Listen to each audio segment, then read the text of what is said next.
Good morning, guys. Good morning. It is Wednesday. Nice soft start to the morning. And you guys know, serving those who serve was a huge part of us here at News 6. And today, I get to welcome in a retired major from the Army. Welcome, sir. Major. Thanks, Steve. You have a nickname, but tell me your last name properly. It's Fess. That's right. Retired Major Fess here from the United States Army, joining me in here. And, sir, absolute pleasure to have you jump in the truck with me from one vet to another to have these types of discussions. I don't think a lot of people will get exposed to the reality, but the people behind the labels of veterans, PTSD, and things like that. So definitely. You live out here in Lake Nona. I love Lake Nona, Lake man. Nona's beautiful. Yeah. How long have you been down here in this area? 7 years. So you've got to see this place kind of boost up a blew little bit. Yeah, it blew up. It was nothing. It was like nice and calm, quiet, and it blew up. A few cows, and that's it. And now it. you've got Boxy Park across the street. I do New Year's there every The year. Wave Hotel. The Wave? Yeah, Is that a good spot? Yeah, it's a good spot. I haven't been out there yet. People say it's kind of like the vibe out here in the Lake Nona area. So Things are very expensive here too. Well, it's it's Lake Nona, man. Yeah. It's kind of how it goes. But so you're an Army veteran. Yes. Where are you from originally? I'm originally from New Jersey, and then went to college at Towson University. Okay. And then I did ROTC at Loyola College in Baltimore. Gotcha. So you went in because of that ROTC direct with a commission. Yes, that's correct. Yeah, that's correct. Yeah. Now, was that your intention? Because some people do it and they just want the discipline. Did you want to go into No, I joined a fraternity, so I was kind of a mess. So I needed some type of guidance. Okay. So you're many beer infractions. Right. You're like, all right, at least when I'm in college, let me have someone that's going to keep me in check. Yeah. So I said, let me do ROTC. Let me get some responsibility, getting up like 6 in the morning for PT. And eventually I started to like it. I got the structure in my life that I needed, and then I stuck with it. So I did I got the scholarship the second year, and then I had an 8-year obligation, 3 years active duty, 5 years reserves. So my first duty station was at Fort Lewis. Fort Lewis. Did my 3 years there, and then returned and became a police officer in Washington, D.C. That's pretty Metro, cool, man. Most people don't understand, like, if you do go through with it, the ROTC, you enter the United States Army with a commission as a second lieutenant. Yes. And most people don't even realize that the age at that point, you're 24, 25 years old. Yeah, 23. And you outrank a good 80% of the Army in theory. Yeah, one enlisted guy talking to a commissioned guy. In theory. Yeah, platoon sergeant, listen, you got to, as a second lieutenant, you know nothing. I don't care if you went to West Point, it doesn't matter. You have to listen to your NCOs, because if you don't, you are going to be weeded out, and platoon sergeant runs the platoon. Correct. And that's it. You just sign papers, you go to meetings. I remember my platoon sergeant, great guy, Fitzgibbons, goes to me, all you got to do, LT, is nod and wave. And that's it. That's all you got to do, and your job is easy. The troops don't want to hear you. They want to see me, they don't want to hear me. So, man. So what was your MOS, your job? I was a 31 Alpha. It was a military police, 31 Alpha. Gotcha. So for those that aren't familiar, military police, everything that's in the civilian world, we have in the military world, so that we have our police department. But MPs are probably the most diverse law enforcement officers, period, because it's not just law enforcement, it's security, it's protection. Route reconnaissance, you got law enforcement operations. And then you deploy you guys, and suddenly we're in infantry. That's correct. Almost kind of roles. Yes. So talk to me a little bit. You're wearing your veteran hat. I appreciate you, sir, because I like to rock my stuff too. I noticed we were in Iraq around the same time, but you were out there in Afghanistan. Yes. Talk to me a little bit about that. Well, I think with 2007, 2008, I was deployed with the 58th Infantry Brigade Combat Team, which is out of Maryland. It was my job there was a physical security officer, do inspections of the contractors, make sure the ECPs were, everyone's doing their job. Right. Pretty simple. A lot of rocket attacks, but to me, that deployment was great. Afghanistan, 2011, 2012, I was embedded with the Afghan police. So I was embedded, and it was rough. We had a 65-man team. Me and my buddy Rob Palaio was a DEA agent. I was a DC cop. So our General Whittington, our commander, put us in that position based on our law enforcement experience. And so for people, I don't want to cut you off, but there's certain things I want to explain. So because of what your civilian jobs were, your military supervision knew you were qualified more for certain jobs. Of course. Just like my buddy and I, we had the experience of dealing with threats, and especially in D.C. It was a rough city. So I know how to deal with, pretty much our experience how to deal with threats, how to talk to people. I think commissioned officers that go to West Point, they lack that experience. Absolutely. They sit behind a desk. They are PowerPoint masters, and then when the stuff hits the fan, they don't know how to react. So I think the military officers that who are the best military officers are the ones that have the civilian expertise. Or prior enlisted. Exactly. And have been around for a while, kind of thing. Yeah, so you get a lot of people that at a West Point or they come in there and they think they're in charge, but in reality, they lack the experience. Right. But Afghanistan, I was embedded with the Afghan police, Kabul City Police, and our job was to make sure, it was rough. Our job was to make sure that we respond to every every terrorist attack, and make sure that the evidence, the proper chain of custody was conducted from Afghan security forces to American forces. And that was our job. We searched the bodies, we confiscated weapons, cell phones, and we responded to every terrorist attack, which put a brutal stain on mental health. I was about to say, Rob, let's talk about it. Yeah. Let's talk about the reality of that. When you're talking in my world, what we call like little one-liners. You're giving out just information that your average civilian would be like, oh wow, that's a lot. Yeah. But in reality, the job itself was brutal. And when you say brutal, I get what you're saying, and we're talking a little bit in slang and best brothers and stuff, but brutal, the definition of brutal is what you guys were truly witnessing. It was on a daily basis. Yeah, there's attacks sometimes 3 days a week. We don't know when it was, but the amount of violence that I've seen and the amount of dead casualties and explosions and body parts and the smell of fuel, blood, should not be a thing. It was rough. So it was hard for me to adapt when I got back.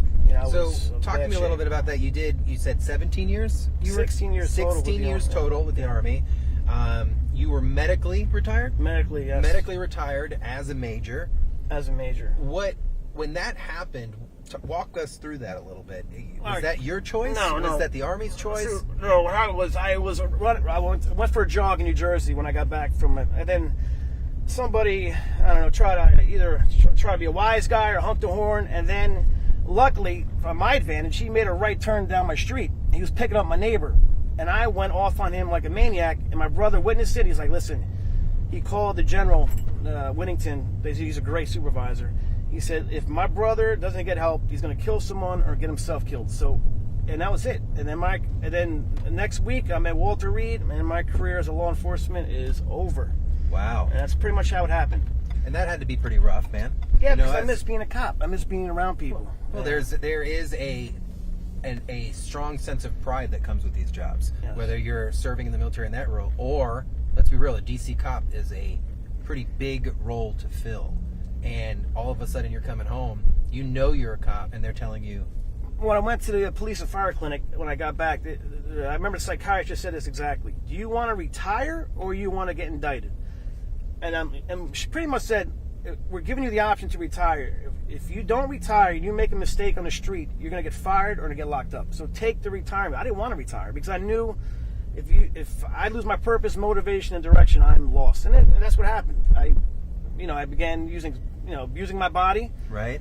Drinking, narcotics. If you lose that purpose, motivation, direction, I'm telling you, in life, you're going to have a struggle. You need to be around people. I love those 3 points that you're saying, because there's a lot of cops in my life that have retired and now are facing mental challenges because they lose that purpose. They lose that everyday sense of, these are my tasks for the day.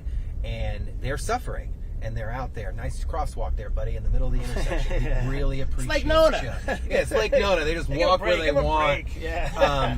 And so, all right, you got out. Yeah. You chose the better of the two evil options. I would say the lesser of the two. Yes. And the label of retiring. It's a stigma, though. It's a stigma of mental health. See, if you go around, you say you're retired, mental health. If you say medical, stigma is there for soldiers. They're like, oh, what happened? Yeah, they think there's something wrong. Well, there is something wrong mentally, but it's something that we can deal with if we get the proper treatment, if you make the right decisions. Eventually, your brain heals. But you got to make the right decision in order to do that. So how long did it take you to find that right decision? So obviously it would not have been easy getting out. No. And what was your struggles like after, okay, you're obviously diagnosed PTSD. Yeah. You're now being forced retirement, basically. Well, yeah, it's rough. Your career outside has stopped.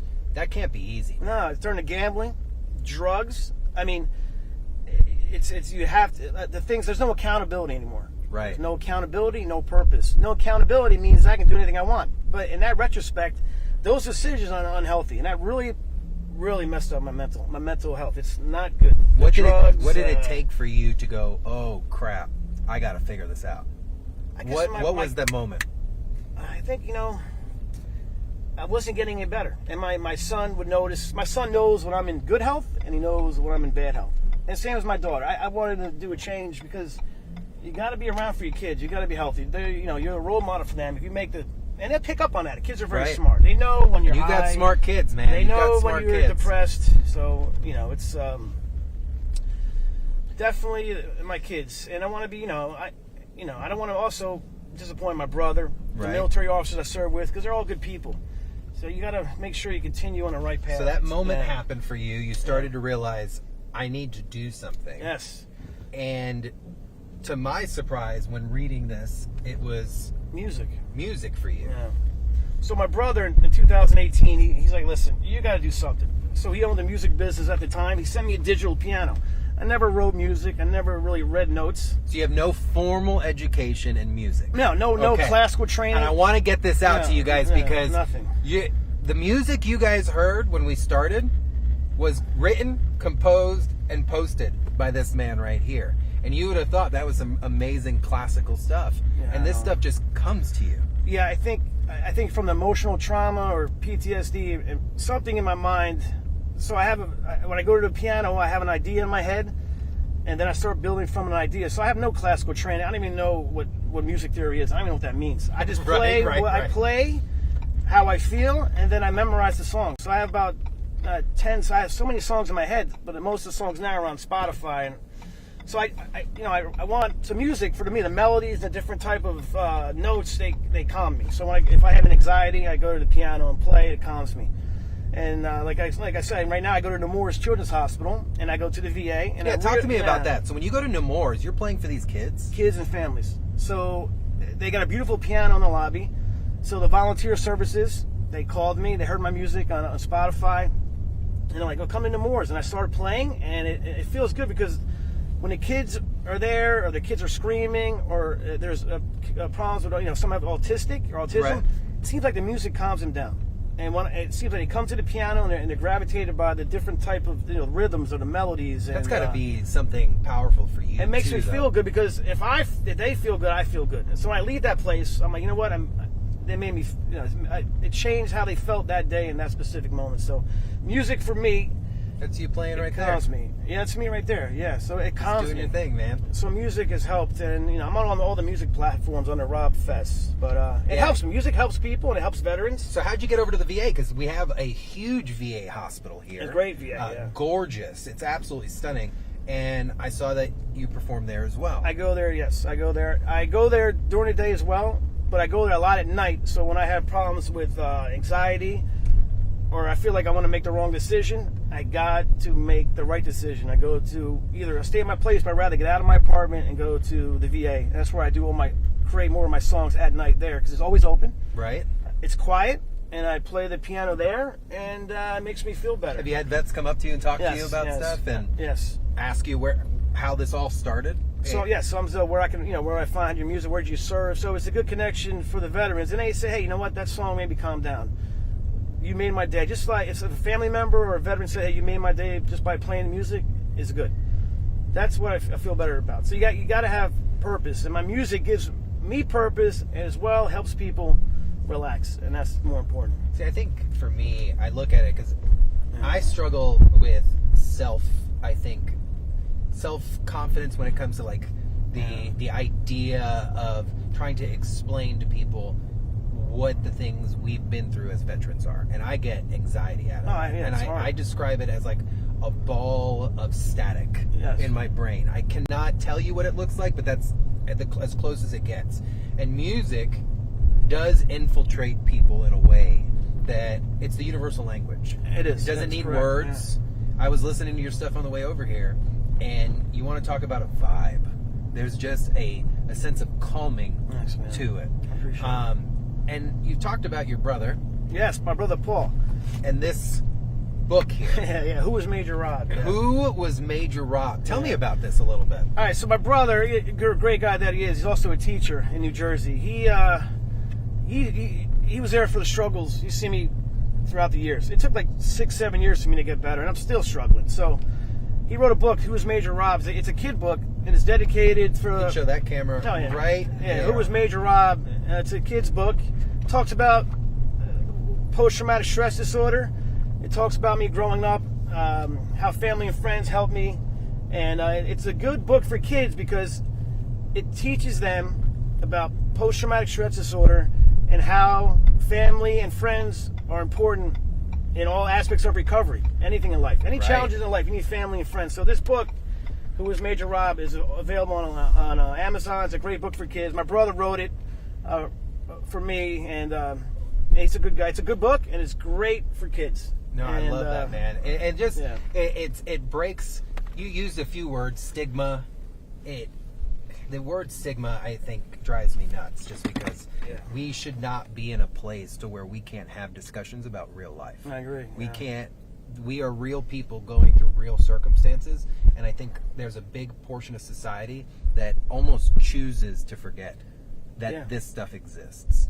That there are people out there struggling on a daily basis that are like you, that are making the right choices to not only help you, but help others, dude. Yeah, it's the most important, helping others. But the thing that I think people, I'm going to make it quick, I think people forgot about 9/11. I think they don't realize that police officers, firemen, soldiers, even as like over 20 years ago, it tells you, I mean, we have to remember what's going on. The most important is, American first, and we got to respect and a great gratitude for our police officers, firemen, teachers, social workers. 9/11 was a big deal, and I think we forgot about it as a nation, and I think we need to start remembering. You say that clear because yesterday when those rockets started flying from Iran, Israel, Iran to Israel, I had posted about, for some of you that are born post 9/11, you have no idea what this could indicate for us. No, they're clueless. And what the changes can be for our society, or the lives that are going to be sacrificed from us to defend other countries. Yes, 100%. And it's going to be another 20 years from now, we'll talk about it again. But it shouldn't be on a chunk by chunk basis. This should be an evolution of conversation. Of course. Of us meeting and talking and being there for our community. Because at the end of the day, look, you're the people, we're the guys that make it go round. It's not the, we love our people who are cutting yards and stuff, but at the end of the day, it's our public service. Yeah. It is our law enforcement officers out there.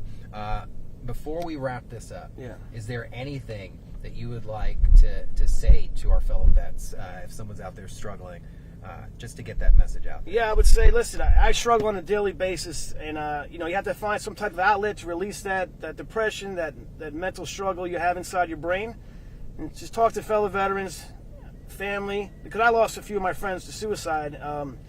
So we got to stick together as a team, make the right decision, and keep moving forward. And it gets better. You just got to be patient. Remember, it's only temporary. Amen. You got to move forward, and things get better. And I always say, don't stop trying to walk around the storm. No. Walk through it. Exactly. Because it's the fastest way through the storm. Yes. It's just to go right through it. Definitely. Rob, I appreciate you, brother. Thanks, brother. Guys, if you want more information, you guys know we carry a lot of mental health information over at clickorlando.com. Of course, you could find this under the Serving Those Who Serve, where we put all our veteran resources. So for now, live here in Lake Nona with retired Major Fess. We'll talk to you guys later. All right, guys. Thanks. Appreciate it.